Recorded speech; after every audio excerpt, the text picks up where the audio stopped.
Hello everyone, this is Amita and आज हम शुरू करेंगे अपना नेक्स्ट टॉपिक, जिसमें कि अब स्ट्रक्चरल ऑर्गेनाइजेशन का पार्ट 2 है। और हमने ऑलरेडी पढ़ लिया है।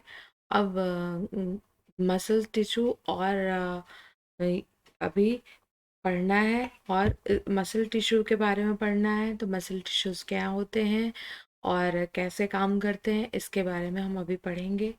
अभी फ़िलहाल हमने लास्ट टॉपिक में कवर कर लिया था, कहाँ तक, connective tissue, epidermal tissue and sorry epithelial tissue and connective tissue को कवर अप किया था। और अब मसल टिश्यूज़ को आज हम पढ़ेंगे। और इसके बाद इसके टाइप्स को पढ़ेंगे, ये काम कैसे करते हैं, इनके बारे में डिटेल में स्टडी करेंगे। तो लेट्स स्टार्ट। मसल टिश्यू होते क्या हैं? Long cylindrical fibers arranged in parallel rays। Long cylindrical fibres होते हैं जो कि पैरेलल रेज। अब पैरेलल रेज, ओके, ठीक है, ये चीज़ देखते हैं। और इनकी ओरिजिन कहाँ से होती है? ओरिजिन, मसल टिश्यू लॉन्ग होते हैं, सिलेंड्रिकल फाइबर्स होते हैं, पैरेलल रेज में और ये अरेंज होते हैं। ओके, ठीक है। इनकी ओरिजिन कहाँ से होती होगी? मैंने आपको लास्ट टाइम में बताया था, इन चारों टिश्यूज़ की ओरिजिन के बारे में बताया था। तो मसल टिश्यूज़ कहाँ से ओरिजिनेट होते हैं? मेसोडर्म से। ओके, मसल टिश्यूज़ एक एपिथेलियल कहाँ से होते थे? मीजो, एक्टो, इंडो, तीनों से होते थे। और इसके बाद कनेक्टिव टिश्यू मेसोडर्म से होते थे। और muscle tissue also originate from mesoderms. मैंने आपको लास्ट टाइम लास्ट क्लास में बताया था कि connective tissue, muscle tissue and epithelial tissue और न्यूरल टिश्यू, ये सारे के सारे कहाँ से आते थे। मैं एक बार फिर से आपको एक नोट डाउन करा देती हूँ, रिकॉल हो जाएगा एक बार।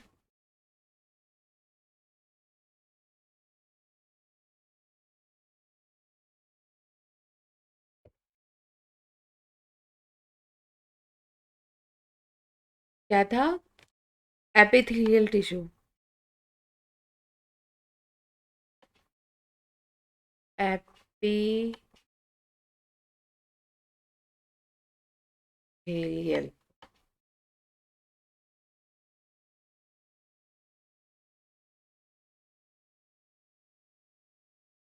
इनकी ओरिजिनेशन कहाँ से थी? मीजो, एक्टो एंड इंडोडर्म, ये तीनों जगह से थे। एक्टो,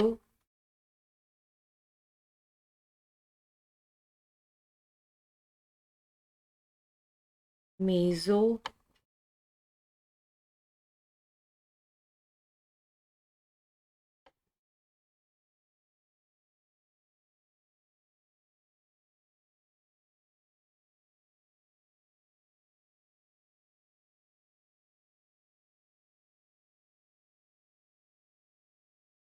मीजो एंड इंडोडर्म,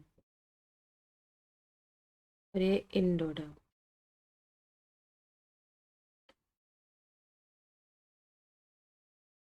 ठीक है, एपिथेलियल टिश्यू थे। कनेक्टिव टिश्यू में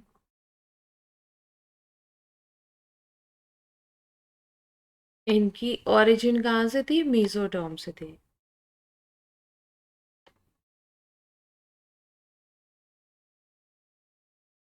कनेक्टिव नाम ही है, कनेक्शन प्रोवाइड करते थे। तो इनकी क्या थी? इनकी मीजोडर्म थी। अब आप समझ रहे होगे। उसके बाद मस्कुलर टिश्यूज थे। मसल टिश्यू कहाँ से थे? ये also originate from mesoderm.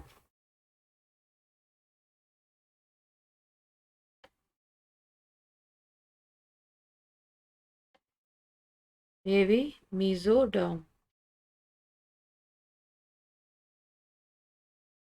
And then सबसे लास्ट टाइप है टिश्यू का, दैट इज न्यूरल टिश्यू या न्यूरॉन्स।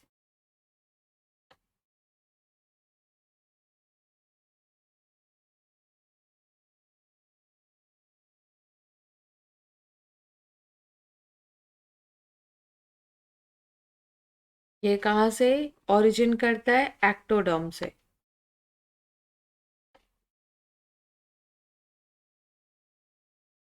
अब ये तो क्लियर हो गया ना। एपिथेलियल जो होते हैं, सिंपल एपिथेलियल का ऑर्गेनाइजेशन जो होता है एक्टोडर्म, मेसोडर्म एंड एंडोडर्म में। कनेक्टिव टिश्यूज का ओरिजिनेट कहाँ से होते हैं? मेसोडर्म में। और मसल टिश्यूज कहाँ से ओरिजिनेट होते हैं? मोस्टली मेसोडर्म से। एंड न्यूरल टिश्यूज कहाँ से होती है? एक्टोडर्म से। ये तो क्लियर हो गया कि और इनमें क्या होता। अब एक बार फिर से ये एपिथेलियल जो होते थे फ्री होते थे सब, मीन्स इनके इनमें एपिथेलियम आउटर और इनर सरफेस दोनों में पाया जाता था। फिर ये तीन क्यूबॉइडल एपिथेलियम, कॉलमनर एपिथेलियम, और फिर एक एक था स्क्वामस एपिथेलियम। ये तीन पार्ट थे, इनके तीनों पार्ट्स को हमने स्टडी कर लिया था डिटेल में। फिर बात आती है कनेक्टिव टिश्यूज़ में। कनेक्टिव टिश्यूज़ में भी हमने इसकी स्टडी बहुत ही अच्छे से की थी। कनेक्टिव टिश्यू क्या होते हैं, कनेक्टिव टिश्यू में मोस्टली क्या क्या आते थे? कार्टिलेज, फिर बोन्स और ब्लड। ये सिंपल और एक कनेक्टिव टिश्यू दो तरह के थे, सिंपल और एक कॉम्प्लेक्स थे, जिनमें कि हमने कार्टिलेज के बारे में पढ़ लिया था, और फिर ब्लड के बारे में, फाइबर्स के बारे में, उसके बाद बोन्स के बारे में, इन सब के बारे में डिटेल में हम लोग जान चुके थे। अब हमें पढ़ना क्या है? अब आगे चलते हैं। Muscular tissues. मस्कुलर टिश्यूज़ में क्या क्या है? मस्कुलर टिश्यूज़ की डिटेल स्टडी में हम समझेंगे। इसकी ओरिजिन कहाँ से होती है मैंने आपको बता दिया है। और ये लॉन्ग होते हैं, सिलेंड्रिकल होते हैं, फाइबर लाइक स्ट्रक्चर बनाते हैं। और ये सबसे अच्छी बात ये है कि पैरेलली अरेंज होते हैं, मीन्स इनका कोई आपस में कहीं टच नहीं होते। फिर these fibre are composed of numeral fine fibrils.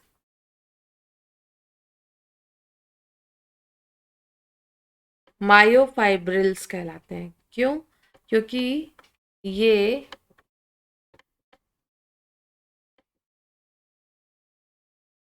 ये फाइन फाइब्रिल्स बनाते हैं, और यही फाइब्रिल्स जब एक साथ कॉम्पोजिशन फाइबर्स का होता है तो वहाँ पे छोटे छोटे मतलब मायोफाइब्रिल्स बन जाते हैं, मतलब जाल। मसल फाइबर कॉन्ट्रैक्ट, जब कॉन्ट्रैक्ट होंगी तो छोटी होंगी इन रिस्पॉन्स टू स्टिमुलेशन। जब स्टिमुलेट होती हैं तो कॉन्ट्रैक्शन होता है, then relax, lengthen and return to their uncontracted state in coordinated fashion। इसका क्या मतलब हुआ कोऑर्डिनेटेड फैशन? मतलब कि इस लाइन का मतलब ये हुआ कि जब स्टिमुलेट होंगी तो अचानक से कॉन्ट्रैक्ट हुई, ऐसे मतलब कोई मसल फाइबर है, स्टिमुलेट हुआ, कॉन्ट्रैक्ट हुआ, ठीक है। कॉन्ट्रैक्शन के बाद क्या होता है?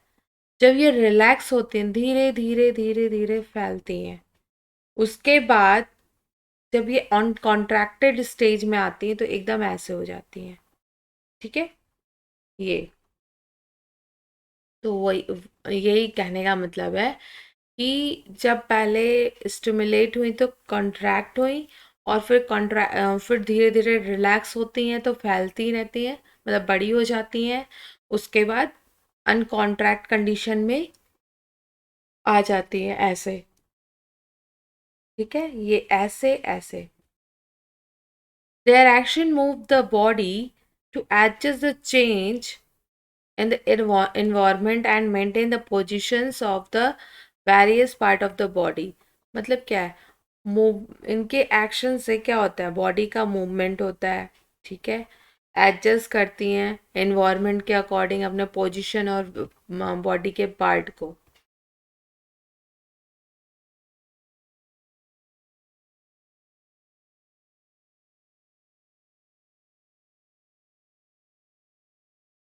वैसे अब जो muscles play active role in movement of body, सही बात है कि बॉडी के मूवमेंट में इनका बहुत अच्छा रोल होता है।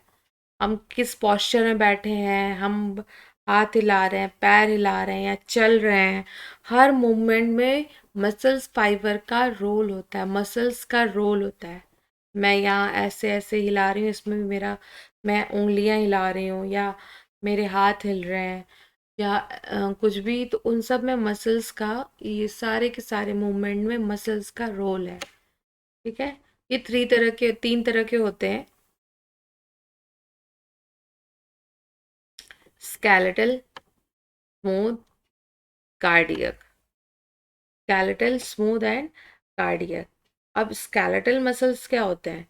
स्केलेटल मसल्स जो होते हैं ना, ये स्ट्रिएटेड स्केलेटल मसल होते हैं। स्ट्रिएटेड मीन्स बंडल्स में होते हैं, मल्टी न्यूक्लिएटेड होते हैं। स्केलेटल मसल मोस्टली क्या होते हैं? स्ट्रिएटेड होते हैं, बंडल्स में होते हैं और मल्टी न्यूक्लिएटेड होते हैं। और बाइसेप्स इनमें पाया जाता है। बाइसेप्स क्या होता है? अभी बाइसेप्स के बारे में पढ़ेंगे। अच्छा, स्ट्रिएटेड का मतलब क्या हुआ? स्ट्रिएटेड मसल्स फाइबर का मतलब क्या हुआ? मीन्स इन स्ट्रिएटेड जो होते हैं वो दो तरह के होते हैं, एक रेड और एक वाइट।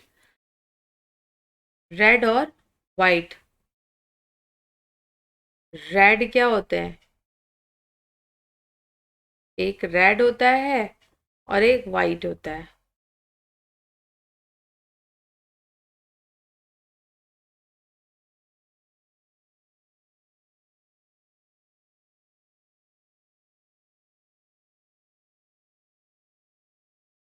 इसका क्या मतलब हुआ कि रेड टाइप और वाइट टाइप का मतलब क्या हुआ? यानी कि ये जो होते हैं इनमें, ये बहुत स्लो होते हैं, बहुत स्लोली स्लोली काम करते हैं, इनका काम बहुत स्लो होता है रेड वाले का। और जो वाइट वाले होते हैं ये बहुत फास्ट होते हैं, फास्ट। मैं स्केलेटल मसल की बात कर रही हूँ, जिसमें स्ट्रिएटेड होते हैं, और स्ट्रिएटेड दो तरह के होते हैं, एक रेड और एक वाइट। वाइट जो होते हैं बहुत फास्ट होते हैं और रेड बहुत स्लो होते हैं। ये स्लो और फास्ट होने का मतलब क्या हुआ? रेड स्लो होते हैं जस्ट बिकॉज ऑफ ये रिच ऑफ मायोग्लोबिन होते हैं, मायोग्लोबिन इनमें बहुत ज़्यादा पाया जाता है, इसकी वजह से बहुत स्लो होते हैं। और वाइट वाले में क्या होता है? मायोग्लोबिन की मात्रा कम होती है, जिसकी वजह से ये फास्ट होते हैं। ठीक है। तो इनमें क्या होता है? ये इनमें मायोग्लोबिन कम पाया जाता है।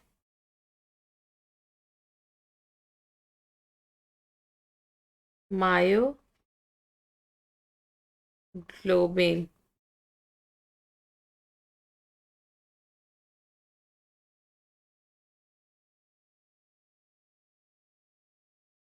इनमें लेस होता है, और जिसकी वजह से ये फास्ट होते हैं। और इनमें ज़्यादा होता है मायोग्लोबिन, तो जिसकी वजह से ये स्लो होते हैं। Red muscles, red striated muscles. तो अब चलते हैं एनसीईआरटी के पॉइंट पे। स्केलेटल मसल टिश्यू क्या होते हैं? Closely attached skeletal bones. क्या होते हैं? Closely attached skeletal bones. ठीक है। In a typical muscle such as a biceps. अब मैंने बाइसेप्स के बारे में भी आपको बोला कि ये दो तरह के होते हैं, मतलब स्ट्रिएटेड बाइसेप्स, स्ट्रिएटेड स्केलेटल, और skeletal muscle fibre are bundle together in parallel fashion. इनका यहाँ पे बाइसेप्स क्यों हो रहे हैं? क्योंकि यहाँ पे मसल्स का ये जो बाइसेप्स इसीलिए होते हैं क्योंकि यहाँ पे जो बंडल एक साथ बनता है, बंडल की वजह से मसल्स का जो बंडल होता है जो कि मल्टी न्यूक्लिएटेड होता है, जो मसल्स बंडल बनते हैं, यानी skeletal muscle fibre are bundle together. इसका मतलब ये हुआ, ये बंडल रूप में तो मिलेंगे, बट ये मल्टी न्यूक्लिएटेड होते हैं। तो मल्टी न्यूक्लिएटेड होने की वजह से यहाँ पे बंडल्स हो मतलब बन रहे हैं, और इसके बाद ये पैरेलल फैशन में बनते हैं, यानी इनका एक दूसरे से टच नहीं होता है। A sheet of tough connective tissue enclose several bundle of muscle fiber। Multi nucleated होने की वजह से इनमें जो होते हैं बहुत ढेर सारे मसल्स फाइबर बनते हैं। Connective tissue enclose several bundle of muscles fibers। कई मसल फाइबर एक साथ बन रहे हैं। अब smooth muscle fibre, smooth muscle fibre क्या होते हैं? ये मोस्टली क्या होते हैं, स्पेंडल शेप्ड होते हैं। स्पेंडल का मतलब क्या हुआ? स्पेंडल शेप्ड का मतलब ये हुआ,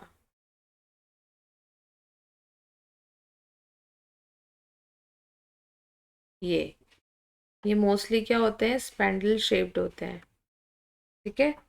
और ये अभी तक हमने क्या पढ़ा था, स्केलेटल मसल्स जो होते थे वो मल्टी न्यूक्लिएटेड होते थे, बट ये क्या है, यूनी न्यूक्लिएटेड है, यूनी न्यूक्लिएटेड। अब इसके बारे में थोड़ा सा पढ़ते हैं। Tapper at the both and fusiform don't show striation, यानी इनमें स्ट्रिएशन नहीं पाया जाता है, ये स्ट्रिएट नहीं होते हैं। ठीक है, डोंट शो स्ट्रिएशन, यानी कि इनमें क्या होता है, स्ट्रिएशन नहीं पाया जाता है। अब स्ट्रिएशन का मतलब क्या हुआ, ये कंट्रोल नहीं किए जा सकते। जो स्मूथ है, यानी कि जो स्ट्रिएट हो रहे हैं उनको हम कंट्रोल कर सकते हैं, बट स्मूथ वाले जो जिनमें स्ट्रिएशन शो नहीं होता है उन्हें हम कंट्रोल नहीं कर सकते हैं। इसका मतलब ये हुआ।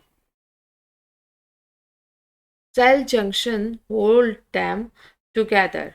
ठीक है, जंक्शन का मतलब मैंने आपको लास्ट क्लास में बताया था, ज्वाइंट।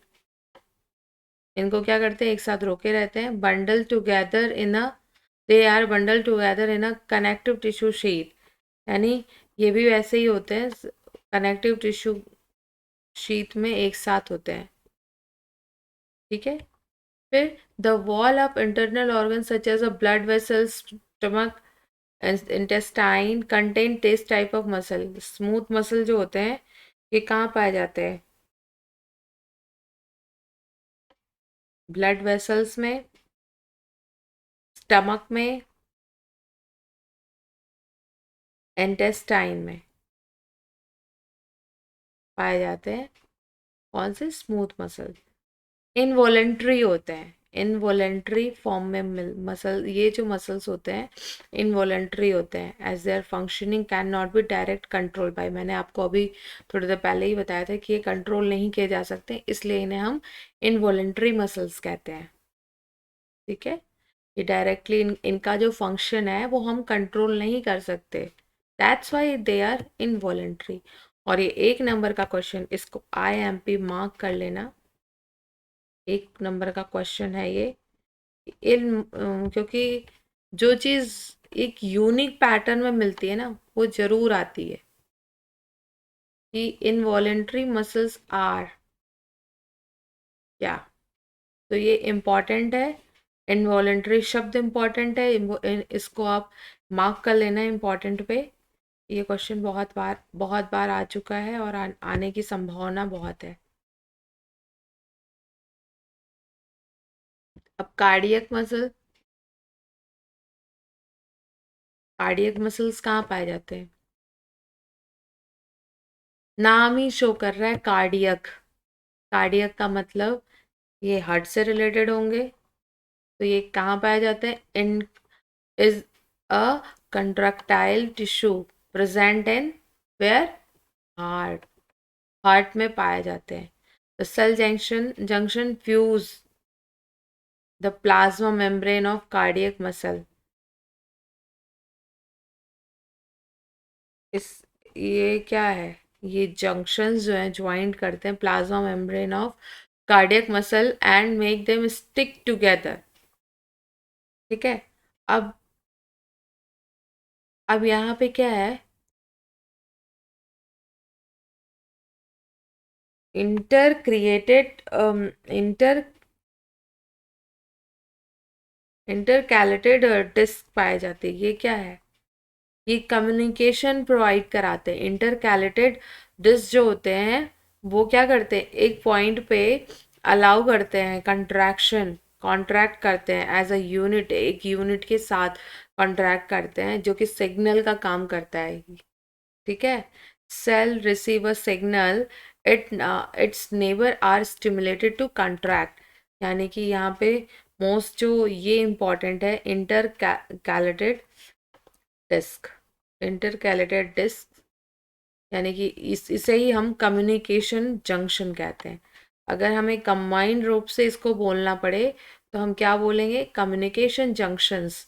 ये भी नई चीज़ है। नई चीज़ का मतलब कि ये यूनिक चीज़ है। अभी तक हमने स्केलेटल मसल पढ़ा है। स्केलेटल मसल में ऐसी कोई बात नहीं थी, मोस्टली ये स्ट्रिएटेड थे। और फिर स्मूथ मसल पढ़ा है। स्मूथ मसल इनवॉलेंट्री थे, मीन्स ये क्या थे? नॉन मतलब इनको हम कंट्रोल नहीं कर सकते थे। अब कम्युनिकेशन जंक्शन, इन तीनों का देखो एक यूनिक फंक्शन है। तो तीनों में से स्ट्रिएटेड का क्वेश्चन आता है। स्ट्रिएटेड मसल्स आर, और फिर ऑप्शन मिल जाएगा उसमें आपको, ऑप्शन में स्केलेटल मसल को टिक करना है। फिर उसके बाद क्वेश्चन में आ सकता है कि इनवॉलेंट्री मसल्स कौन से हैं। Involuntary muscles are smooth muscle, जो कि कंट्रोल नहीं किए जा सकते और वो स्ट्रिएटेड नहीं होते हैं। और कम्युनिकेशन जंक्शन किस में पाया जाता है? कार्डियक मसल में पाया जाता है। कैसे? इनका मोस्टली जो काम होता है वो कम्युनिकेशन होता है। एक सेल से दूसरे सेल में हम कम्युनिकेशन को भेजते हैं बॉडी के अलग पार्ट्स में, या उनके नेबरिंग जो नेबर सेल होते हैं उन तक पहुंचाते हैं। तो ये सिग्नल है। कॉन्ट्रैक्ट, ये क्या है? Signal point. फिर ये रिसीव करते हैं। When one cell receive a signal to contract, contract करने के लिए, क्योंकि हार्ट में भी कॉन्ट्रैक्शन होता है, लगातार होता है। कॉन्ट्रैक्शन एंड रिलैक्सेशन ये दोनों चीज़ें होती हैं। तो आसपास की ये जो सेल्स हैं, ये आसपास की सेल्स को स्टिमुलेट करते हैं कॉन्ट्रैक्ट होने के लिए। फिर इसके बाद धीरे धीरे वो अपने फॉर्म में आती हैं। तो ये चीज़ें, ये जो होता है ये किसकी वजह से होता है? कम्युनिकेशन जंक्शंस की वजह से होता है। कि कब हमें कॉन्ट्रैक्ट करना है सारी मसल्स, क्योंकि पैरेलल रेज में होती हैं। तो जाहिर सी बात है कि पैरेलल अगर होंगी तो इनका आपस में कुछ कनेक्शन ऐसे तो होगा नहीं। लेकिन यहाँ पे कम्युनिकेशन, जो एक के बाद एक जो सेल्स हैं वो सिग्नल भेजती रहती हैं कि कब हम उन्हें कॉन्ट्रैक्ट कर होना है और कब उन्हें मसल कॉन्ट्रैक्शन करना है और कब रिलैक्सेशन फेज में जाना है। ये हार्ट ऐसे ही काम करता है ना, ऐसे, फिर ऐसे, ऐसे ऐसे, ये होता रहता है, परमानेंट होता है। हार्ट परमानेंट काम करता है।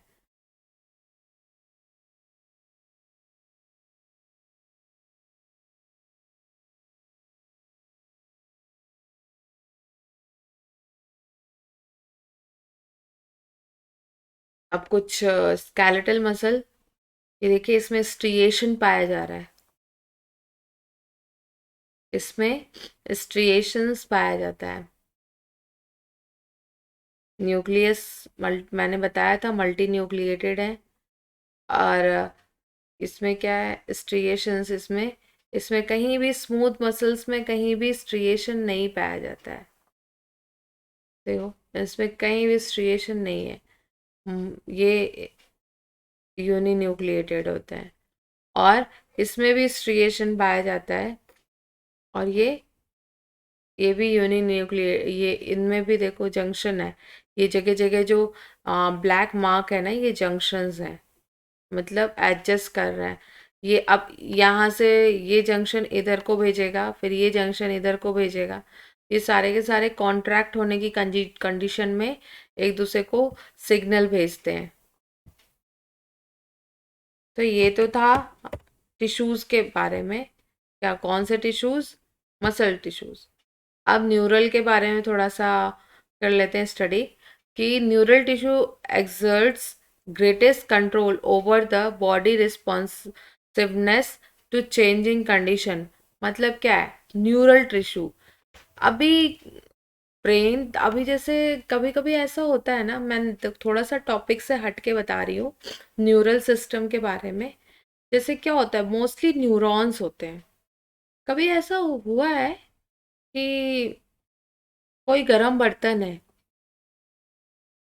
तो उसे आपने टच किया, ठीक है, मैंने टच किया उसकी सरफेस को, ये कोई गर्म बर्तन, मैंने इसको टच किया, अचानक से मैंने तुरंत हाथ हटाया, मैंने तुरंत, मतलब मुझे सेकंड भी नहीं लगा वहां से हाथ हटाने में। ऐसी सिचुएशन में क्या हमारा ब्रेन काम करता है? क्योंकि ब्रेन जब तक बताएगा हाथ हटाओ, तब तक तो पता नहीं, तब तक हम जल चुके होंगे, क्योंकि ब्रेन तक सिग्नल पहुंचने में तो टाइम लगता है ना।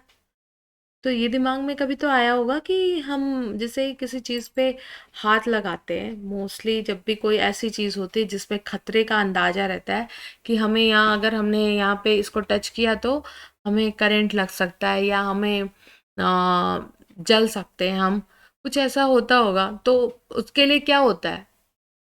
तो उसके लिए जो होते हैं ना, वो न्यूरल टिश्यूज होते हैं, न्यूरॉन्स होते हैं, मोस्टली न्यूरॉन्स होते हैं, जो कि हमारे न्यूरल सिस्टम को एक्साइटेड कर देते हैं, न्यूरल सिस्टम को वो भेजते हैं, लिंक भेजते हैं, कनेक्शन जब ब्रेन तक जब तक पहुंचेगा तब तक तो बहुत लेट हो चुका होता है।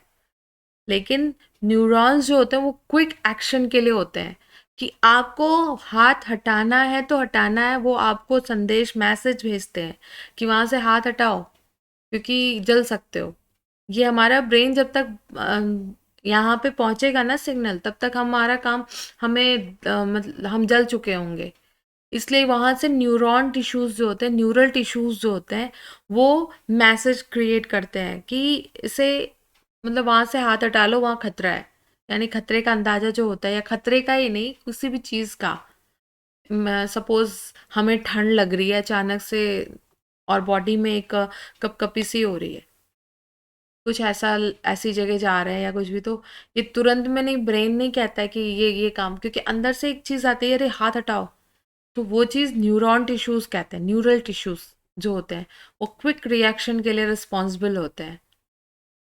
या हम नींद में हैं और अचानक से हम बिस्तर से नीचे गिर रहे हैं, बेड से नीचे गिर रहे हैं, तो ऐसे सिचुएशन में ब्रेन नहीं बोलता है, क्योंकि हम तो सो रहे हैं, तो ऑब्वियस है कि ब्रेन भी सो रहा है, तो उस टाइम न्यूरल टिश्यूज काम करते हैं कि ये एंड है, ये बेड का कॉर्नर है, अगर हम गिरे तो फिर इसके बाद नीचे जाएंगे। ये सिचुएशन में न्यूरॉन्स काम आते हैं, न्यूरॉन्स बोलता है कि आगे अगले कदम पे या अगले मूवमेंट में हम नीचे गिर जाएंगे। ओके, तो ये बहुत ही इंटरेस्टिंग, अब सोचो अपनी बॉडी में कितना एक कंप्यूटर से भी ज़्यादा अच्छी चीज़ है कि हर चीज़ में सिग्नल भेज रहा है। तो एक टेक्नोलॉजी है एक तरीके से।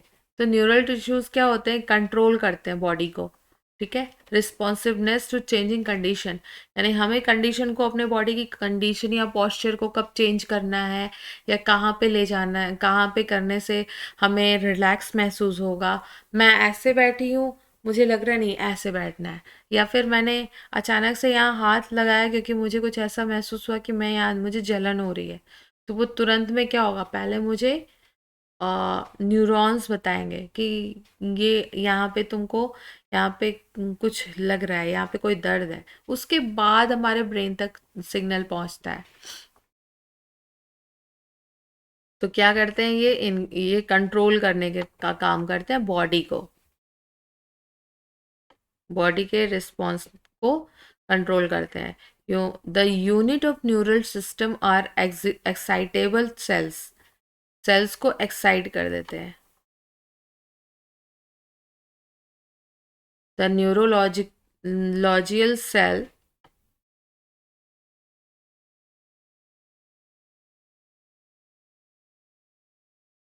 neurological cell which constitute the rest of neural system protect the support neurons, मतलब न्यूरॉन सिस्टम क्या करते हैं, प्रोटेक्ट करते हैं और सपोर्ट करते हैं। जो न्यूरल टिश्यूज हैं वो क्या करते हैं, न्यूरोजियल सेल्स जो होते हैं, न्यूरोग्लियल सेल्स जो हो रहे हैं, वो क्या कर रहे हैं, सपोर्ट कर रहे हैं एंड प्रोटेक्ट कर रहे हैं। फिर क्या है, neuroglia, make up more than one half the volume of neural tissue in our body. यानी कि हमारी बॉडी में जो न्यूरल टिश्यूज हैं उनका वन हाफ न्यूरोग्लिया जो मेकअप करते हैं more than one half the volume of neuronal tissue यानी न्यूरॉन टिश्यू ये क्रिएट कर रहे हैं।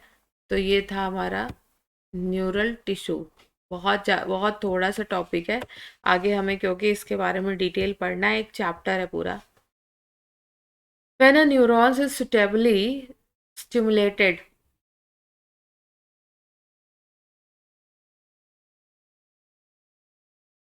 an electrical disturbance is generated,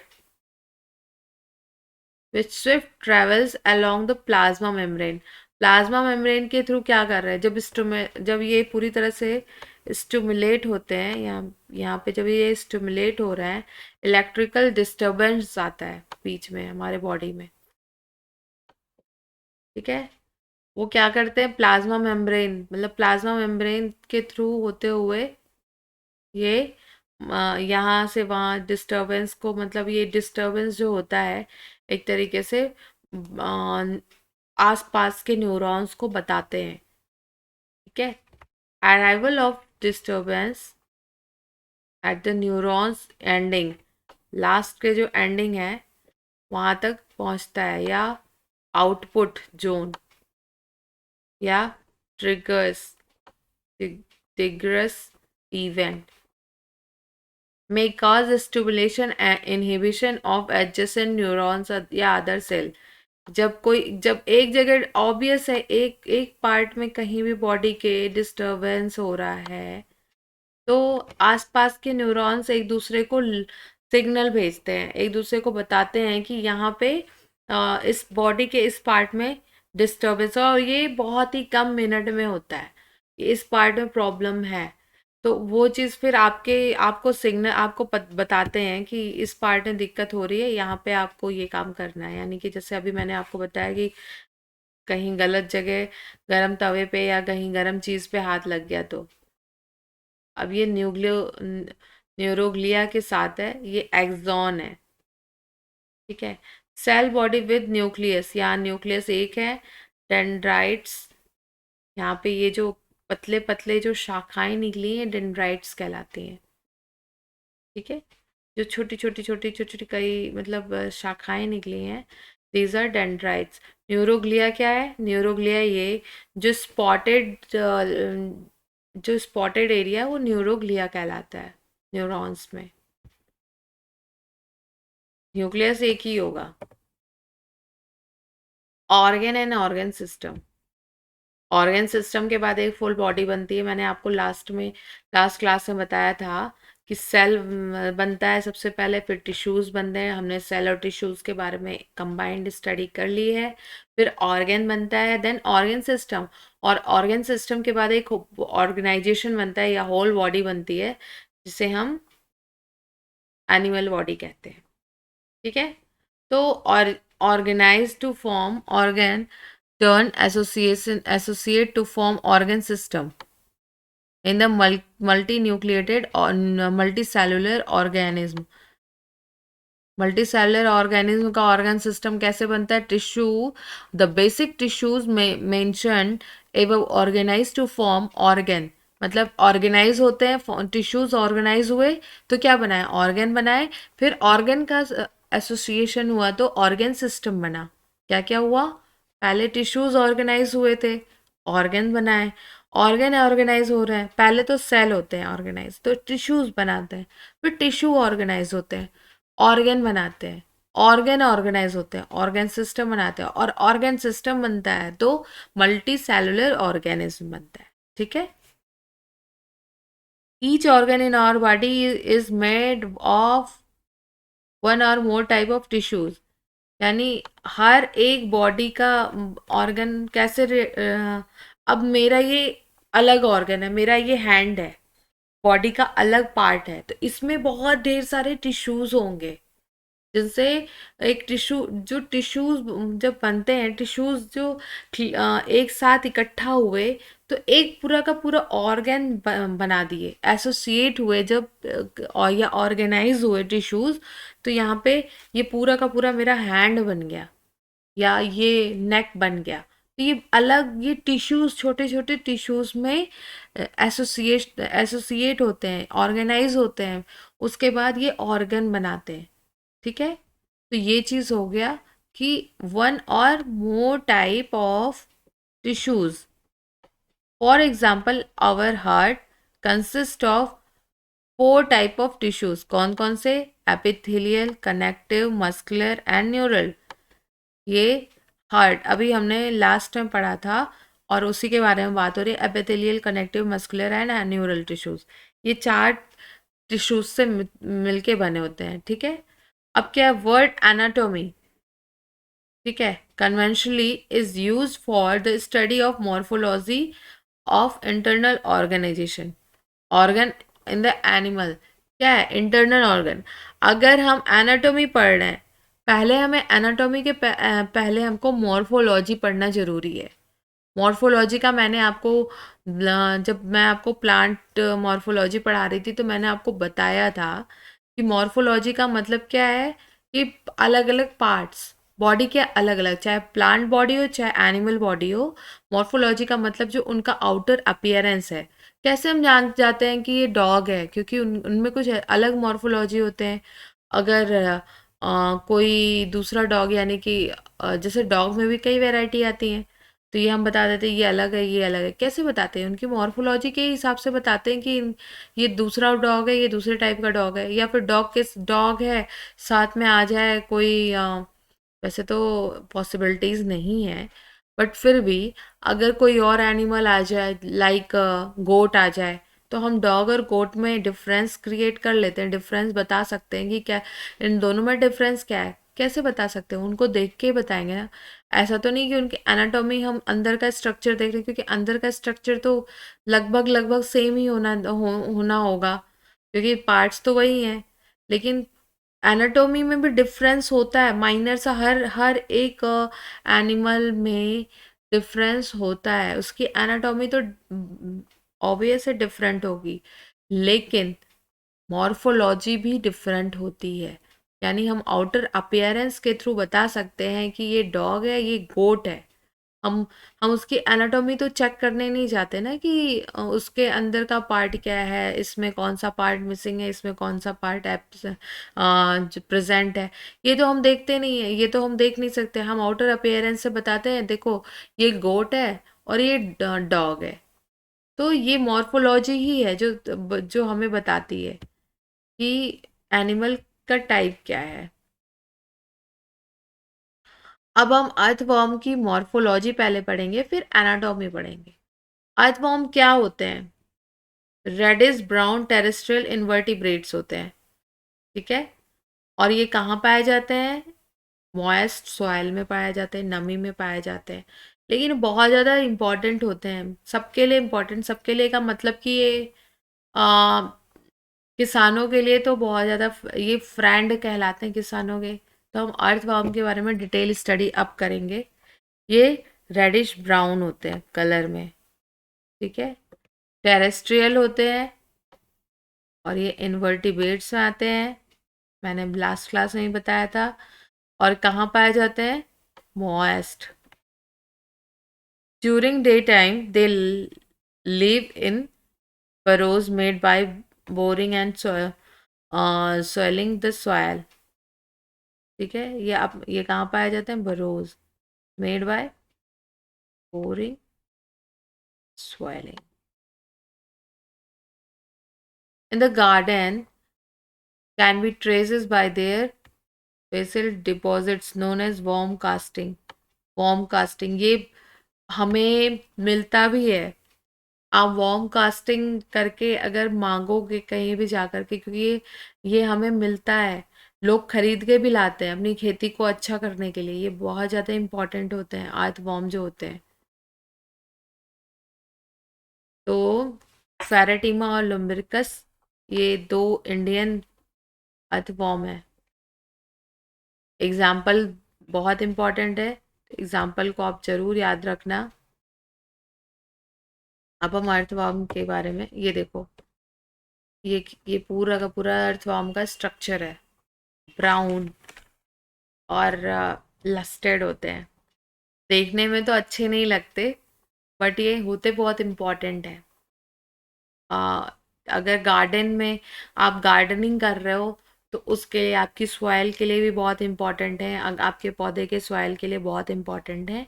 इसलिए इन्हें मार्केट में ये मिलते भी हैं, इन्हें लोग खरीद करके और अपने गार्डन में डालते हैं कि उपज अच्छी हो। और ये जो अभी इसमें मैं आपको दिखाती हूँ, ये जो है ना, ये क्राइटेलम है, जो ये चौड़ा पार्ट है, ये पोर्शन क्राइटेलम है।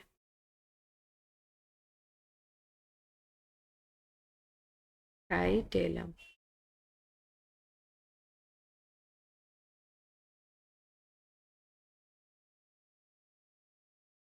ठीक है, ये जो चौड़ा पार्ट है ये क्राइटेलम है। अब इनके डिफरेंट सेगमेंट में कहाँ है, ये आप पोस्टीरियर एंड एंटीरियर एंड आप देख रहे हो। अब हम मॉर्फोलॉजी पे चलते हैं, मॉर्फोलॉजी क्या होती है।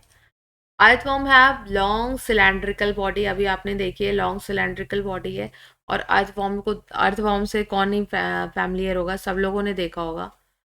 तो लॉन्ग सिलेंड्रिकल बॉडी है।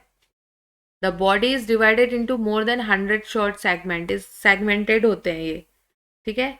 ये 100 जो सेगमेंट होता है वो कोई ज़रूरी नहीं कि 100 ही हो, सेगमेंट 100 से 120 भी हो सकते हैं। Dorsal surface of body mark bye dark median mid dorsal line. अब मैं आपको फिर से एक बैक बैक पे चलती हूँ। ये बीच में डॉर्सल सरफेस पे ना एक लाइन होती है, या मैं आपको यहीं पे फिगर एक ड्रॉ कर देती हूँ। जैसे बहुत अच्छा फिगर तो नहीं बना पाऊंगी क्योंकि मेरी आर्ट इतनी अच्छी नहीं है।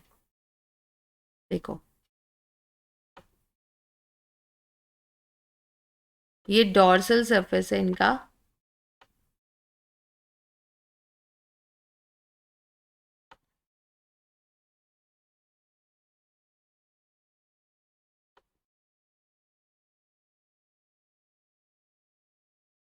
सपोज यहाँ पे क्राइटेलम है,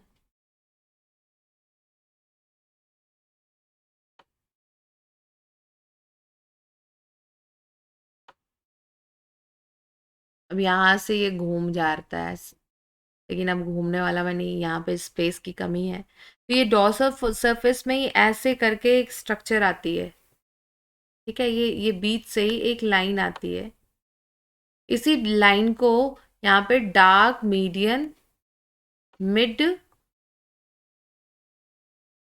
डॉर्सल लाइन कहते हैं। ये ब्लड वेसल्स का काम करते हैं, मिड डॉर्सल लाइन कहलाते हैं, जो कि ब्लड वेसल्स का काम करते हैं, ठीक है। और वेंट्रल सरफेस पे क्या होता है, वेंट्रल सरफेस पे जेनाइटल ओपनिंग होती है, ठीक है। डॉर्सल सरफेस पे क्या होगा, माउथ होगा। और वेंट्रल सरफेस पे इनके क्या मिलेगा, जेनाइटल ओपनिंग होगी, ओके। तो ये चीज बहुत इंपॉर्टेंट है। डॉर्सल लाइन, डॉर्सल सरफेस पे mouth, presence of mouth. And ventral पे क्या होता है, जेनाइटल ओपनिंग होती है।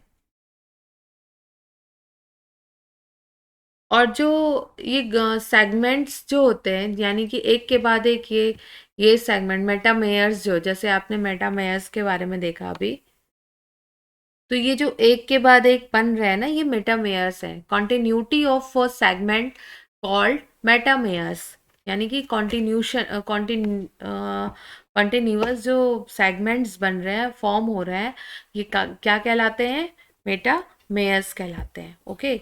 अब वेंट्रल्स, अच्छा, एंटीरियर एंड कंसिस्ट ऑफ, अब मैंने अभी आपको ये चीज बताया,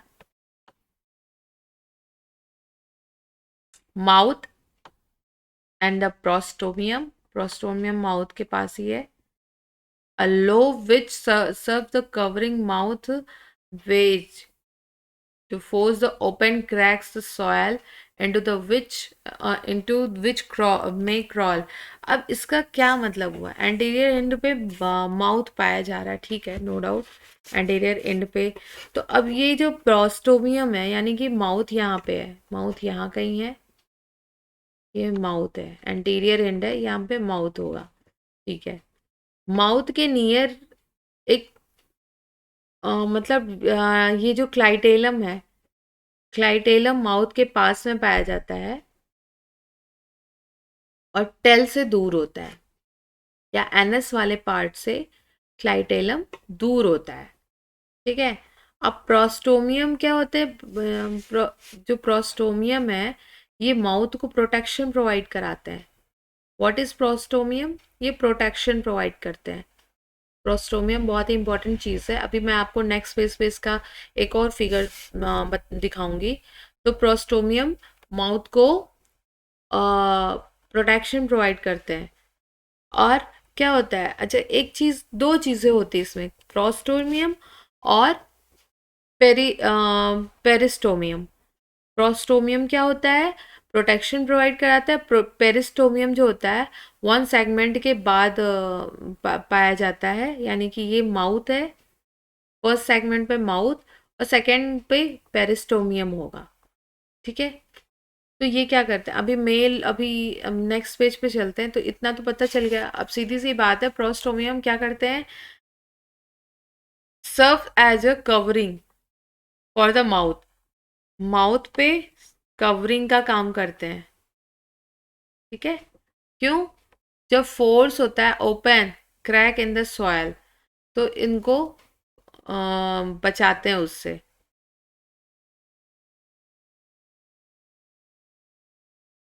प्रोस्टोमियम सेंसरी फंक्शन होते हैं, मतलब प्रोस्टोमियम क्या करते हैं? सेंसरी फंक्शन होते हैं। और first segment of body is called peristomium. Buccal segment होता है ये, बकल यानी कि माउथ वाला, यहाँ पे माउथ पाया जाता है।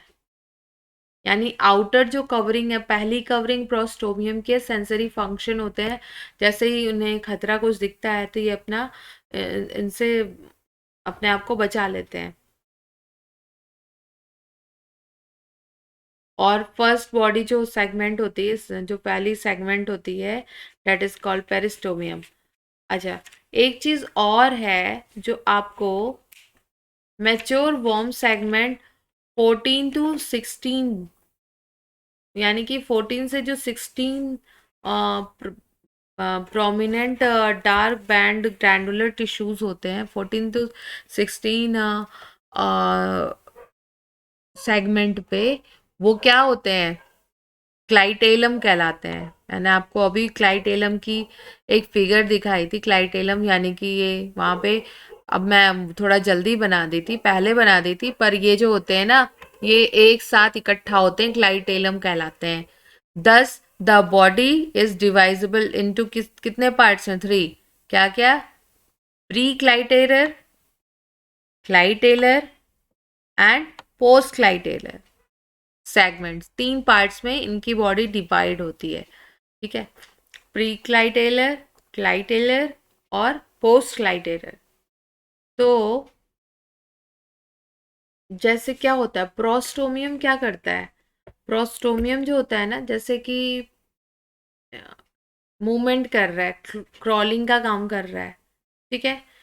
तो क्लॉरिंग क्रॉलर कर रहा है, क्रॉवेल का काम कर रहा है।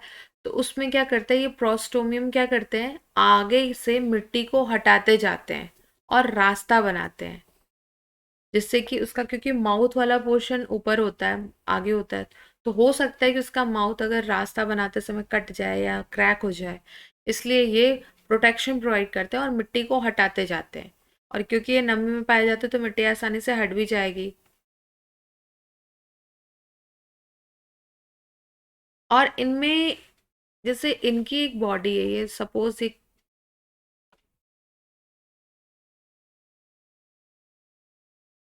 इनका जो, अभी मैं ये थोड़ा सा बहुत बड़ा माइक्रोस्कोप के में देखने पे जैसा व्यू बनता है, मैं वो बना रही हूँ। तो ये माउथ ओपनिंग है, ठीक है, यहाँ पे माउथ ओपनिंग हो गया। और ये क्या होगा, प्रोस्टोमियम, प्रोस्टोमियम ये माउथ है या, और पेरिस्टोमियम यहाँ पे कहीं और नीचे में, थोड़ा सा और नीचे, पेरिस्टोमियम, ठीक है। तो ये स्ट्रक्चर होती है। और एक सीट यहाँ पे इनके साइड में ना, छोटे छोटे छोटे छोटे लाइक दिस, जो आपको दिखाई नहीं देंगे, नीचे के साइड में होते हैं सीटें। ये लोकोमोशन में हेल्प करते हैं। तो ये तो clitellar, pre clitellar, post clitellar structure हो गई। फिर क्या है, 4 पेयर ऑफ सुपर हिकल, नहीं सॉरी, स्पर्माथिकल, स्पर्माथिकल अपर्चर होता है 4 पेयर, ठीक है। सिचुएटेड वेंट्रल, अभी इसमें देखो, अभी मैंने आपको जो बताया वही आ रहा है, ventrolateral side of the intersegmental grooves,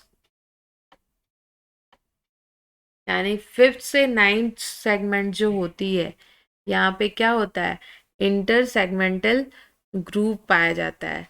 mid line जो होती है वो भी मैंने आपको बताया, मिड वेंट्रल लाइन जो होती है 14 सेगमेंट पे, फीमेल जेनाइटल पोर जो होते हैं वो 14 सेगमेंट पे होते हैं, ठीक है। 14th पे फीमेल सेगमेंट, फीमेल जेनाइटल होते हैं। और एक चीज और है, डॉर्सल पे, डॉर्सल साइड पे ब्लड वेसल्स पाए जाते हैं। और वेंट्रल साइड पे क्या होते हैं, नीचे के साइड, ऊपर डॉर्सल होता है, ऊपर डॉर्सल साइड ऊपर में ब्लड वेसल्स, और नीचे के वेंट्रल साइड में male and female genital pores पाए जाते हैं। नीचे के वेंट्रल साइड में क्या पाया जाता है, male and female genital pores पाए जाते हैं, जिसमें से फीमेल सेगमेंट जो होती है वो 14th पे होती है, और मेल सेगमेंट 18 पे होता है, ठीक है। A pair of genital pore are present वेंट्रोलैटरल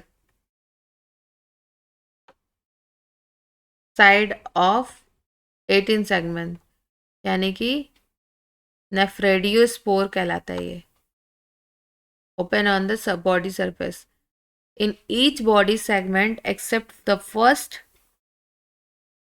and last, यानी कि फर्स्ट और लास्ट को छोड़ करके, एंड द क्लाइटेलम, ये तीन को छोड़ करके, there are row of S shaped setae, S shaped setae, छोटे छोटे, ये इस लाइक इस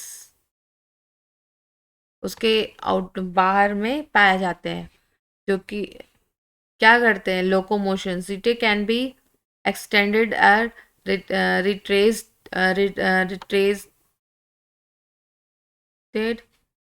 there principal role in locomotion, locomotion यानी कि मूवमेंट में काम करते हैं ये सीटें। लाइक सीलिया आपने अभी तक पढ़ा था, सीलिया, इनमें क्या होता है, ये सीटें होते हैं, एस शेप्ड होते हैं, छोटे से। अब आप यहाँ पे देखो फुल स्ट्रक्चर है, ये क्लाइटेलम का, प्रोस्टोमियम का, सबका स्ट्रक्चर है। मैंने आपको अभी बना के भी दिखाया था। ये माउथ ओपनिंग होती है इनकी, दिखती तो ऐसी नहीं है, लेकिन आप देख सकते हो यहाँ पे माउथ ओपनिंग है। और ये उस माउथ ओपनिंग में जो कैप लाइक स्ट्रक्चर है, डेट इज प्रोस्टोमियम। और माउथ ओपनिंग के जस्ट नीचे का पोर्शन जो होता है वो पेरिस्टोमियम होता है। और ये क्लाइटेलम देखो यहाँ पे है। अब यहाँ पे 1 2 3 4 5 6 7 8 9 10 11 12 13 14 15 16, यहाँ पे 14 टू 16 बताया था, और यहाँ पे 14 टू 16 है क्लाइटेलम। मेटामेयर्स यही होता है जो कंटिन्यूशन होता है, ये मेटामेयर्स है। एनस यहाँ पे, ये एंड जो है ये एनस का होता है। और अब यहाँ ये तो वेंट्रल साइड हो गया, एक डोर्सल साइड है, ये वेंट्रल साइड है। वेंट्रल साइड में क्या क्या है, यहाँ पे मेल एंड फीमेल पोर्स पाया जा रहा है। 18th 14 टू 18 इस साइड में क्लाइटेलम है, लेकिन बैक साइड में male and female genital pores पाया जा रहा है, ठीक है। अभी इसको किसी किसी को भी आप पलट दोगे तो मतलब किसी भी अर्थवॉर्म को, या ऊपर के साइड डोर्सल के साइड में सिर्फ क्लाइटेलम, पेरिस्टोमियम, प्रोस्टोमियम ये प्रेजेंट है, और माउथ ओपनिंग प्रेजेंट है, और एनस दिखाई दे रहा है। बट अगर जैसे उसको पलटोगे तो पलटने पे male and female genital pores भी पाए जाते हैं। और फिर इसके बाद एक यहाँ पे भी क्लाइटेल और सीट, रिंग ऑफ सीट, ये रिंग ऑफ सीटे, ये लोकोमोशन का काम करते हैं सीटे। तो वेंट्रल साइड में इतनी चीजें हैं।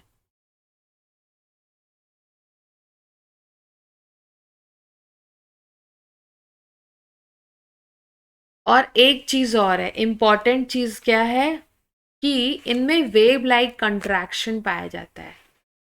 वेव लाइक कंट्रैक्शन होता है, कंट्रैक्शन तो वेव लाइक होता है, ओके।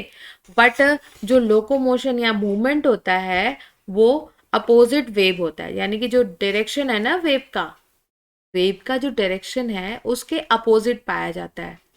वेव लाइक कंट्रैक्शन है, बट जो वेव के अपोजिट इनका मूवमेंट पाया जाता है। अच्छा, लोकोमोशन जो सीटें होते हैं, जो लोकोमोशन लेकिन होते कैसे हैं? 25 मिनट पर सेकेंड, सॉरी 25 सेंटीमीटर पर मिनट इनमें लोकोमोशन पाया जाता है। अर्थवॉर्म में 25 सेंटीमीटर पर मिनट पाया जाता है लोकोमोशन।